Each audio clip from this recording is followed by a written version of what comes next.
Well, 2025 is a peculiar year indeed. It seems that Rajinikanth and Kamal Hassan are competing with each other with Coolie and Thuglife to see who can bring out the worst film of the year. And these thoughts came to my mind actually, the race to the bottom, let us call it. Thinking about the situation or the very peculiar situation where Sundar C walked out of the Talevar 173 new project with Rajini acting and Kamal producing within about almost just 1 week after official announcement. So why do you think such a peculiar thing happened? Well, I was thinking whether superstar got cold feet. You know what happens when you walk down a certain street and you get into an accident. Next time you'll be scared of walking down the road. Or if a dog bites you, then after that, anytime you walk near a dog, you get scared. It's like the phobia kind of thing. And why is Rajini having this phobia, right? And also, why did Rajini agree to start the project without going through the script in detail? If he was very particular about story, right? The way Kamal Hassan put it is that Rajini was still looking for a good story. So Rajini does have a habit of sometimes jumping in and thinking later, right? It can be positive in the sense that he moves very fast, it's quick, and people like that. But moving fast and quick can also lead to sometimes making rash decisions or impulsive decisions, and then trying to cycle back the decision, right? So I think that they just announced the project, and then the more Rajini thought about it, the more he got cold feet, thinking that is he doing something reckless? Why? Well, if you go rewind a bit, you realize that in the film Coolie, what Rajini did was the opposite of what Kamal is saying now. Right? Kamal is saying now that we will keep looking until we find a good quality story, right? But in Coolie, Rajini did the opposite of that.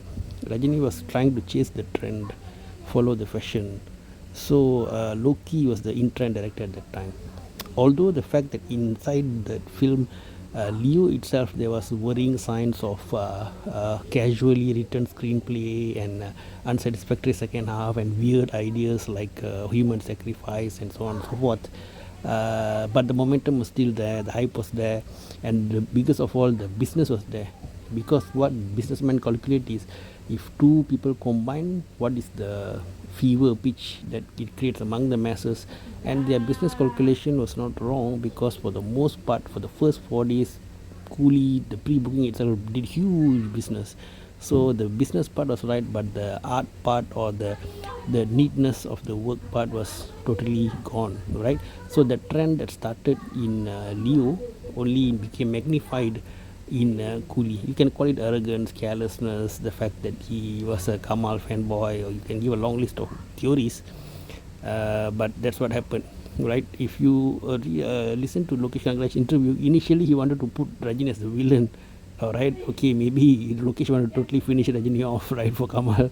I'm just joking, of course. But something like he's a super villain and a bunch of heroes fighting against him. And in fact, Rajini agreed even with that. Rajini was being very, very cooperative here, because I think he was thinking that somehow we should hit the 1,000 crores. Jailer came close to it. So he was trying to cooperate as much as possible with the director, with a track record of an anticipation of that kind of big numbers of box office. And then Loki suddenly decided after 2 months that he's not happy with that script, so he's come up with something else that seemed more of interest to how to say improve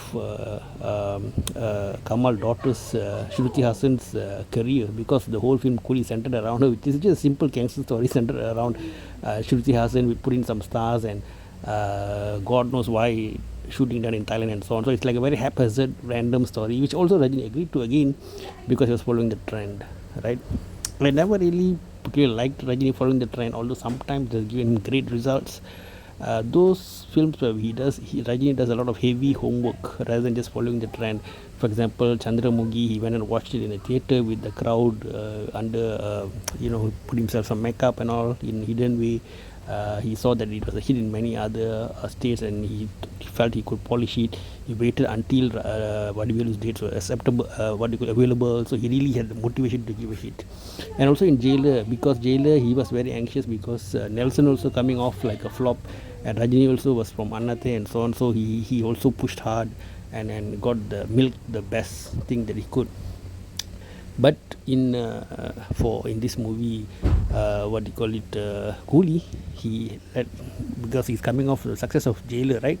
So he let his guard down, and Coolie, Lokesh was a brand, he handed responsibility to him, so that Loki also coming off from a lot of hype. Also, everybody, what do you call it? Everybody drop the ball, so as it were, alright. And this is very similar to what happened in Thuglife, right? Kamal was coming off the success of Vikram. Maniratnam coming off the some might call it the pseudo success of Ponniyin Selvan 1 and 2. So again the same thing, casualness, carelessness, overconfidence, those kind of things come in during victories, right? That's common. And also does not help by the fact that Kamal is Maniratnam is a nepo kid magnet. All the stars will send their children to him as assistant director. So who's going to give you good critical feedback? They live in their own world. And Thuglife seemed more like navel gazing by Kamal about his mortality, because he's been doing a few films recently about his death. So when Kamal making a movie about death, or Rajini making movies about God, in other words, their own peculiar philosophies of VIP's life, or Ajit Kumar making a film about noble husband giving the wife away to the lover, as in Vida Muirchi. So we all know what's the result. The common man can't relate to it. You see, in Basha, Rajini was an auto driver. In Annamalai, Rajini was a milkman. He made a lot of conscious effort to be part of the common man, right? So those things are important. Of course, you can say in the end he was a whatever computer scientist and so on. But I'm just telling you how he tries to blend in with what people are, rather than going on a tangent. So anyway, back to what I was saying. So these two films, Thuglife and Coolie. And there's a lot of uneasy symbolism I felt when the movie was being made. I don't know, intentional or not, by Lokesh Kanagaraj. For example, in Vikram, he'll make the hero say, Arambichidalama, shall we begin? But in Coolie, he'll make Rajini says, Mudichidalama, or let's finish it. So that itself made me feel like, what, we're trying to finish Rajini or what, right? Then he makes the theme of the film about burial and death and all that. Even the first scene, as Rajini mentioned, is about death. So I do not know, Loki, what's running in his mind doing all these things, right? So let us how to say, not go too much into conspiracy theories and just say carelessness, overconfidence and so on. So what I think branded directors must learn is that although you are synonymous for making unique, legendary, quality films, but it's not granted or a given. Even Shankar's performance was already going down in 2.0 itself. You can see Rajini's makeup was kind of off, the script was a bit bellowy, right? It's that thing is already there, and yet Kamal again relied on brand Shankar. Kamal didn't do the heavy lifting. Any film in Rajini and Kamal do not do the heavy lifting is always a bit of a concern. They have to push. When they push, that's where you get Aburu Saudar Girl or Padayappa and so on, right? And Kamal still did Indian 2 with him, and we all know what happened, right? So what Rajini with Lokesh despite Leo, what Kamal with Shankar despite Indian 2, well, we saw the results. And also for the senior directors, Shankar and Maniratnam and all these people, be careful of the comfort and overconfidence, right? 95% people fall prey to it. Only few who manage to trespass or bypass the inevitable decline of old age. Even Suresh Krishna, K.S. Ravikumar is S.S. Rajamouli. He's the one person who's like aging like wine. His motivation is getting bigger by the day, and his hard work getting bigger by the day. However, it peaked after so many years in Bahubali. In RRR is good, but this Varanasi is of concern. So share your thoughts, guys. What do you think about these two films?